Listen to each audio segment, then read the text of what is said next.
ప్రజల యొక్క కోరికలు మొట్టమొదట ఇల్లు కొనుక్కోవాలనుకుంటారు. తర్వాత ఎప్పుడు కూడా చూసేది పిల్లల చదువు, ఆరోగ్యం తర్వాత నెక్స్ట్ ప్రయారిటీలో ఎప్పుడు కూడా మొబిలిటీ. అందరూ కూడా ఉద్యోగమో, వ్యాపారమో చేయాలి కాబట్టి మూవ్ అవ్వాలి. అందువల్ల వెహికల్స్ కొనుక్కుంటారు. కొద్దిగా ఇన్‌కమ్ లెవెల్ పెరిగితే సెక్యూరిటీ కోసం చూస్తూ కార్లు కొనుక్కోవటానికి ఆటోమేటిక్‌గా ఆలోచన చేస్తారు. కార్లు కానివ్వండి, లేదా సైకిల్ తొక్కేవాళ్ళు మోటార్ సైకిల్ తొక్కేవాళ్ళు కారు నడుపుకునేవాడు కొద్దిగా పెద్ద కారు, ఇంకొద్దిగా పెద్ద కారు నడిపేవాడు ఇంకా మంచి కారు. ఇలా ఎప్పుడు కూడా గ్రాడ్యుయేట్ అయిపోయి పైకి పెరగాలని చూస్తూ ఉంటారు. అందువల్ల ఆటోమొబైల్స్‌లో నిస్సందేహంగా ఒక రకంగా వేసిన తాళాలు ఓపెన్ చేసి మీకు కావాల్సినంత కొనుక్కోండి అని చెప్పినట్టుగా అర్థమొస్తుంది.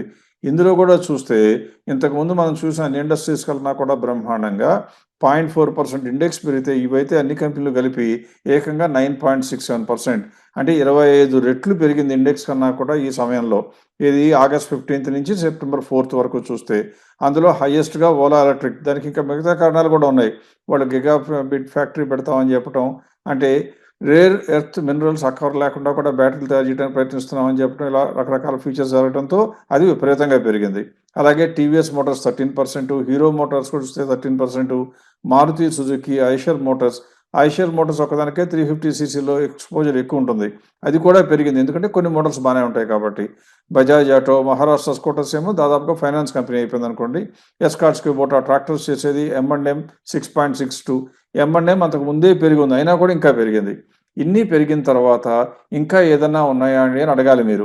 ఇప్పుడు మీకు నెక్స్ట్ స్క్రీన్‌లో ఏం చేస్తానంటే ఆటోమొబైల్స్‌లో ఆటో యాన్సిలరీస్ కవర్ చేయలేదు ఈసారికి. నెక్స్ట్ టైమ్ ఎప్పుడన్నా తీసుకుందాం. ఆటోమొబైల్స్‌లో ఏదన్నా కొనటానికి అనువుగా ఉన్నాయేమో చూస్తే మొట్టమొదట వచ్చింది ఫోర్స్ మోటార్స్‌కి 37% పెరగడానికి ఛాన్స్ కనపడుతోంది. తర్వాత ఎస్ఎంఎల్ ఇష్యూస్ చూస్తే దాని మార్కెట్ క్యాప్ కొద్దిగా తక్కువ 3,000 కోట్లే. అందులో 33% ఉంది. తర్వాత ఎస్కార్ట్స్ కుబోటా ట్రాక్టర్లకి అది 29% అంటే దాదాపుగా 30%.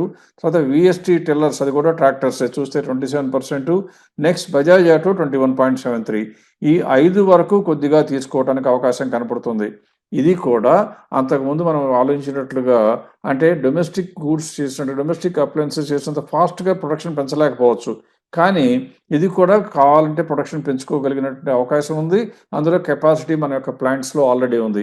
అందువల్ల ఈ కంపెనీలు ఆటోమొబైల్ సెక్టార్‌లోంచి ప్రస్తుతం మన ఇన్వెస్టర్లు ఆలోచించదగినవిగా కనపడుతున్నాయి.